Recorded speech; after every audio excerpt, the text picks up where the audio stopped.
Para naman Sleepy Hollow ang weather ngayon, June. Tinan mo naman. Dami mo naman kinukot na hindi ko naintindihan. Yung malamang Sleepy Hollow.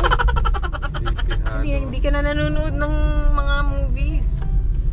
Puro vlogs na lang yata pinapanood mo, June, ha? Hindi ako nanonood ng vlog. Hey, you know what? Last night, kami ni June, habang kumakain kami sa bahay, napanood kami doon sa GMA. Yung ano, mga pang Valentine's nila. Valentine's At natutuwa kami kasi itong British na national, napakagandang babae, blonde na blonde, blue eyes, fell in love with a surfer dyan sa Pilipinas. Yung mga tipong ayaw na ayaw ng mga Pilipina na talagang sobrang pagka-brown. Makisig naman. Pero makisig naman, parang kargador talaga ang katawan. Six-pack and all. Six-pack na ano. Mga ano sila, no? Instructor, surfers. Kasi alam mo ng mga Pilipina, gusto ng mga kaunting mga ano ba, light colored skin at saka mga gwapo. Fair skin. Fair skin, yung mga ganyan. Yun yung mga ideal siguro. Pero not everyone. At this British national fell in love sa Siargao. Magandang Siargao. Sobra. At saka she really fell in love dito sa isang Pilipino. Ngayon, papunta tayo nun sa isang kaibigan natin at tatanungin natin sa kanya kung ano mga sikreto niya at ano bang mga tips niya para sa ating mga Pilipinong kababayan. Paano makaka-hook up? Ano yan? Paano maging matulis? Tama ba ang mga terms natin? Mali yata, June. Hook up at matulis. Mga mali yatang terms yan, ah. Natatawid ako. Paano ma-inlove ang isang foreigner sa isang Pilipino? Ikaw ba, June, hindi ba naglinger sa isip mo? Hindi, no? Hindi kasi lagi kong minawash lang. Lagi ko nagwawash, no? Sabi, binigyan ko si June ng dilemma. Sabi ko, kung hindi kami mag-asawa at siya single dito dumating, siya ba ay mag-aasawa o mag-girlfriend ng foreigner? O magta-try man lang? Uy, ayaw sabihin ng totoo. Iba yung culture nila kasi, ibang-iba sa atin. Pero if for girlfriend or for partner, siguro okay lang, you? pero pang long term, I doubt it. Kasi iba yung ano nila. Tsaka prefer ko yung laging naliligo. Si June talaga yun ang weakness niya. Ayaw niya nang hindi naliligo. So, kaya mabangong katabi. yun ang palaging ano niya. Hindi naman lahat hindi naliligo. Pero majority sa kanila, ayaw nila kasi nagwawash ng buhok. Ayaw naghuhugas ng buhok si June, ha. Talagang yun ang weakness si June. Tsaka yung wala silang tabo. Walang tabo. Ayaw ni June ng European style of washing. Yun, kanya-kanyang preferences yan, tingin ko. Gusto yun June nagtatabo, ang babae. Pero ang puti, ang foreigner, maganda talaga sila kung maganda. Pero in long term, kung nakilala mo sila, syempre, doon mo nagbabago yun. June, to tell you honestly, yung ibang kasamahan natin, mukha talagang pang Miss Universe. Maganda talaga. Talagang ang gaganda, sobra. Yung mga physiotherapists namin, mas lalo na, they really are tall, di ba? Mga 5'7", 5'6", 5'7", nila, parang mga artista. Talagang parang mga artista. Yung mga tipong nakikita mo lang sa movies, yun, palagi mong kasalamuha. At iba naman, hindi naman ganun kagandahan, pero at parang talagang they just look... Maputi lang, yun lang. Yun, maputi lang, at may kulay lang yung kanilang mga mata. Pero so, it has changed your, ano nga to, yung preferences mo. Kasi the longer na nandito ka, the longer na parang nawawalan ka na ng, yung hindi mo na sila ano yun, yung iba yung idea mo, iba yung perspective mo kumpara nung araw. Oh my God! Wow! Dati yung araw, at nakikita saka mo na sa tanda mo, TV. may asawa ka na.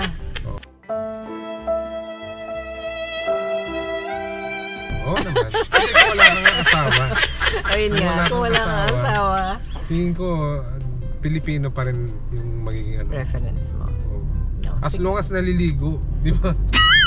At ibang kababayan din natin na nandito, nagkakasala, napupunta sa mga puti. At ganun talaga. Nila, better future. Kaya iniisip kasi nila mas maganda, ganyan. Pero nare-realize din na somebody that who had made the scene.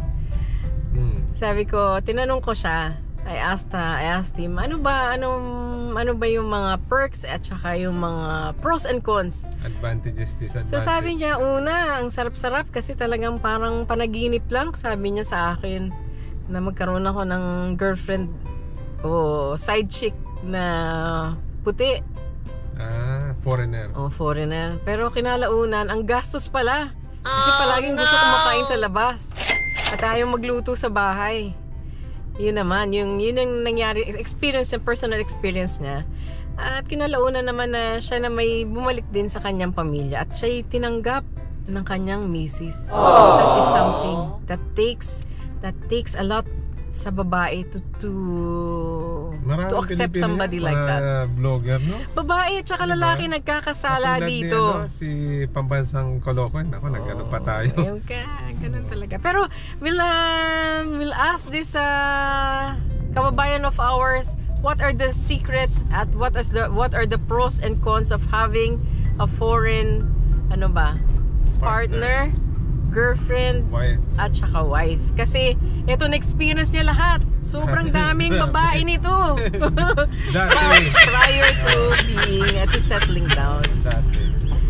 Simple lang ito pero chick boy ito sa tingin ko. Maraming na girlfriend. Sige, kasi post Valentine's, yun pa rin pag-usapan natin. We're on our way now at bibili muna tayo ng something bago tayo pumunta doon.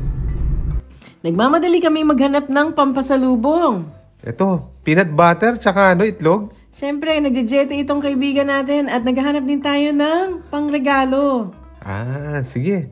Bilisan mo na, Sheila, at aalis na tayo. Malilate tayo doon. Oo nga, ito na. John, wag mo munang isalin to, ha? Yung baba, Teka, dito lang muna. surprise to. Ating ano to ni? Anong subject natin to? Ito ang ating subject. Marami tayong tatanong kay Japet ngayon. Marami tayong tatanong kay Japet. Sobra! Pasensya na, Japet. Kailangan ka namin. Talagang binisita ulit tayo ni Jun and Shi. Andito sila sa aming munting tahanan. So, welcome Jun and Shi. Maraming Makigulo salamat. kami. Meron tayong tatanong kay Japet Boy. Talagang marami kaming tatanong sa iyo, Let's get it on! Japet. Let's get it on! Teka, ikot muna tayo. Tingnan natin ano ginagawa niya. Hindi, nagluto ako. Come on. Anong luto ka? Hindi yung paborito ni Hana at Sophia. Talaga? Kuno para sa inyo to. Wala na. Akala Tsaka ko yun. diet. Diet. Hindi pa nagluto, Japet. Huwag ka na magluto kasi nagda-diet din kami. Wala yung Filipino Czech family, wala ngayon, nasa trabaho. Si Hana nasa work, si Sophia nasa Sophia school. nasa school. So, ako lang mag-isa rito. Day off ko hanggang Sunday. Hanggang saan din? Tagal din, no? Kasi 4 days eh. Kahapon, Galing sa ngayon. London pa. Galing Pumunta fresh ako from sa London. Ay, dito nakuha ko na yung... Ang bilis! Nandito na yung... Dumating na yung passport ko sa yung Schengen visa. Passport ng British? Passport? Hindi. Kasi in-attach nila yung yung Schengen visa sa passport. Alright. Bilis. Alam That's mo, good. check talaga pa. Susunod na doon yung British. Sana nga. Lapit na yun. Sinubmit ko yung application ko November. So, Tagal, December, Jackie. January, December, April. January, February, April. March, April. Hopefully mga April or May. Lapit na. makakuha na. Pero tingnan nyo mamaya at kausapin natin si Japet. Naku, nag-abala pa si Japet. Pero Sheila, let's get to the point. Let's get to the point. Tanungin na natin si tanungin Japet. Sige, natin. ikaw na magtanong. Ikaw magtanong, Sheila. Tanong na kayo! Teka, nagtagal na ng Japet. Gina-ready na. Teka, Japet, teka. Antayin natin. Mukhang papawisan siya nito. Pag tinanong natin. Kailangan na, Japet. Japet, honest ka, ha? Honest answers lang, ha? Honest. Pero may mga tanong na wag mo na sagutin, no? Kung hindi mo Baka- kayang sagutin, ayos lang. Hindi na daw. Kaya yan! Talaga. I-beep na lang natin. I-beep na lang natin. Walang yan sa... Malalaman ng mga secrets. Kaya yan! Ito secret ng buhay abroad, oh. Sarap magluto. Ganito lang naman trabaho ko rito. Talaga. Ang pandesal ni Japet, pastry. Talaga pag-isal yan. Ganyan talaga kasi ang... Sheila, ganyan talaga ulam nila kasi asawa ni si Japet is from Czech Republic. Which gets us to the point Oh, na which is yun yung ating question. Teka, antayin natin si Anong Japet. question? Japet, May sagot ako dyan. Upo ka muna, Japet. Yan, relax ka na, no? Okay, relax na. Talagang Oh, Sheila, tanungin mo na. Ang Unahin mo na. tanong namin talaga sa iyo, Japheth, ano ba yung sikreto para magkaroon ng Oh? European na girlfriend, partner at Oh, asawa? asawa. At ano ba ang pros and cons? Kasi nanonood kami kagabi, di ba, June? Oh, ayaw, pinanood natin sa Jessica Soho. British na national went to the Philippines Yung just for babae. vacation, fell in love dito sa ating Filipino. Filipino. Surfer Surfer. instructor. Ganun. Napanood mo yun sa Jessica Soho? Sorry, nag-plug pa kami ng palabas. Pero very interesting yung show. Very interesting kasi si Japheth lang yung is Kilala one of those who's got a European or Na babae. a foreign wife. Kasi mostly Filipina tsaka foreigner na lalaki. Pero si Japheth, Czech Republic tsaka Filipino.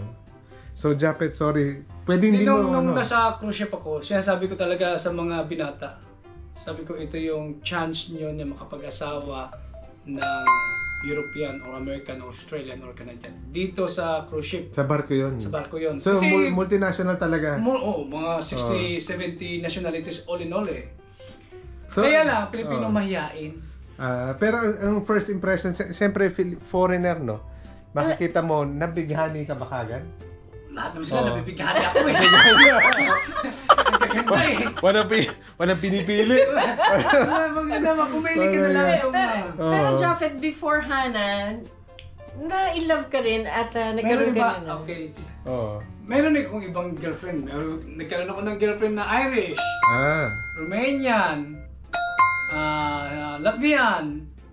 Pero after contract, finished. Unlike Ay, Hannah. hindi naglalas. Hindi naglalas. Kasi after contract, uwi na kayo, di ba? Pero nagkaroon ka rin ng girlfriend na Pilipina. Sa cruise ship? Oo. Never ako. Sa Pilipinas. Puro foreigner Puro talaga. foreigner. Oo, bakit ako maliligo naman? Ano yun? Grabe to. Sabi, Iba to, iba. sabi ni June, Oh. sa akin, mostly sa mga Pilipino, sinasabi, pare, ang swerte mo naman. Bakit? Paano mo ginawa yan? Parang, it's an achievement in itself na magkaroon ka ng foreign partner. Totoo ba yan? O parang... Bihira, kahit sa cruise ship, bihira yung Pilipino nagkakaroon ng kasintahan na foreigner. Alright. Kasi mahihain yung Pilipino talaga. Sobrang mahihain yung Pilipino. Talaga lang ha. Bakit ba? Talaga Bakit lang. ba? What's stopping a Filipino man from approaching a foreign ano nga to? Kasi na babae. kami, siguro dahil sa trabaho ko, palagi ko silang na-encounter. Kunwari, check ko sila. Kunwari. Kunwari, Japheth. Kwentong Okay. barbero. Ano? Talaga. Pag kwentong barbero kami, ilig ka magkwentong barbero. So, Pero lahat to, Japheth, based sa experiences mo, no? Lahat to. Na experience mo. Tsaka yung mga experience mga nakasama mo sa barko. No? Oo. Oh. No. Yung Pero mga- lahat ba sila na yung mga nakatrabaho mo na end up nag-asawa na foreigner? O Filipino pa rin? Parang ako lang mag-isa na sa mga nakasama ko sa trabaho. Oh, sa majority, ikaw lang Ang talaga. alam ko, ako lang mag-isang really? nakapag-asawa ng foreigner sa grupo namin. Pero sila nagkaroon ng relasyon sa foreigner? Sila? Hindi ko, wala akong may naalam na nagkarelasyon. Baka ikaw lang. Kasi mayayain nga sila, John. mayayain Ano talaga. sabi ko nga, Grabe, minsan no? tinutulak ko, yan o, yung crush mo, Oo. bakit di mo kausapin? Ah? So nagkaka-crush lang, hindi na sila nanliligaw, hindi na sila nagpo-proceed. Mahihain talagang Pilipino. Sayang, no? Tingin ko na-intimidate sila, no? Sa tingin mo yun, yun na ba ang yung one of the reasons na intimidate sila sa, you know, some foreigners or some foreign women can be a little bit, talagang Totoo proud. lang, ang mga foreigner, lalo na mga European, may pagka-racist eh. Oh, really? May pagka-racist sila. Lahat? Oo. Hindi lahat? Hindi naman, lahat. pero majority. Kita mo yung isang kababayan ni Hannah. Oh. Sinabihan niya si Hannah, don't touch me. Hmm. No, your boyfriend is a Filipino. Kung siya, That's shocking. Sabi ko, yaman Pero hindi lahat. Pero Hindi lahat. in love Hindi sila, lahat. unang-una sa personality o sa kulay o just yung... Sa palagay ko sa kulay, Ako lang. gusto Really? nila yung kulay natin. Brown. Alam mo, pag nasa kwan kami, nagpapabilad yan. Oh. Brown Gusto na brown nila yung sila. kulay natin. At ano pa natin? Advantages? Tingin mo? Disadvantages? Advantages ng kasi nagkaroon ka ng Filipina girlfriend. Oh. Ng Advantages. Walang advantages. Ano ka ba? Advantages nga eh. Oh, hindi disadvantage. Ano advantages? Oh, bigay ka lang isang advantage ng asawang foreigner. Hindi, ang advantage talaga. Natuto ako magpakakumbaba. Nawala sa akin yung lalaki akong hari sa loob ng bahay. So kailangan equal kayo. Di ba, nagkaroon ako ng girlfriend na Pilipina? Oh no! Pagluto mo ako ng ganyan, hindi ka naghuhugas ng plato. Kasi minsan nakatira ko sa... Pag umuwi ako ng Pilipinas, nag-i-stay ako sa bahay nila, di ba? Parang... So kailangan ikaw, makikisama ka. Plato. Di pag... Nung unang pagsasama namin ni Hana, talagang inobserbahan niya ako. Sabi niya talaga sa akin, kung ako nagtatrabaho, ikaw nagtatrabaho. Kailangan pareho. Pareho tayo magtatrabaho sa Yun, tama yun. So, para maiwasan yung gulo, namili ako ng gusto kong trabaho. Wala yan. Kung ang kaya kong trabaho sa loob ng bahay, kaya ko magluto. Kaya ka na magluto. Kaya ko maghugas ng plato, ako mag-sort out ng mga garbage. Ano sabi ni Hana? Maglinis ka daw ng kotse. Hindi ka naglilinis ng kotse. Siya na ata naglilinis sa kotse. Kasi kita mo yung isang kagabi lang nasa swimming pool sila. Na sabi ko, tapos na yung labahan mo, iniwan mo sa washing machine. Pagkilagay na lang, sampay na lang. Ako naman, sinampay ko. Ito ang ayaw ko. Pagkatapos kong pag-uwi, inuulit lahat. Oh, ganun talagang babae. Inuulit. Hindi yata foreigner yun eh. Pagiging babae yata yun. So next time, ikaw na lang talaga. Ikaw na lang kasi inuulit mo. Sayang ang pagod ko. Walang yan. Sabi ko, nakahiga ako dyan. Nanood ako ng Netflix. Pagkatapos ng Netflix, sasampay ko. Tapos ulitin mo lang pala. Kahit na paglilinis dito. Totoo. Minsan, pero yun ang napansin natin sa mga foreigner. They measure yung ginagawa mo. Hindi naman minimeasure. Yung mga puti That's how they are sa talaga. puti eh. Si Hana malinis. Malinis talaga si Hana. Yung pagtutupi. Tupiin ko yung damit ko. No way. Hindi kahit sa English, notice sa mga Kasama katrabaho mo. natin. Kailangan kung anong ginawa nila, you have to be the same. So parang equal nga. Equal din. Kailangan equal Filipino na. iba eh. Tingin ko meron tayo parang yung chivalry na lalaki dapat Oo nga. majority ginagawa kesa sa babae. Yung sa atin naman na... Dito, it doesn't matter kung babae, lalaki, kailangan pareho. No?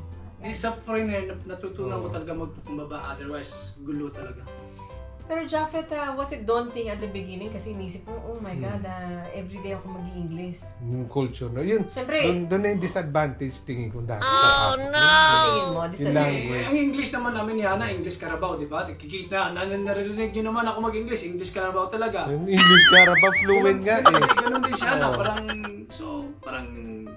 nag-adjust na lang kami. Basta as long as nagkakaintindihan. Pero may mga words din siyang napipick up na sa'yo, napansin ko, na Sa Tagalog. talagang nagtatagalog na Maganda siya. umaga. Pinkay. Yeah. Meron.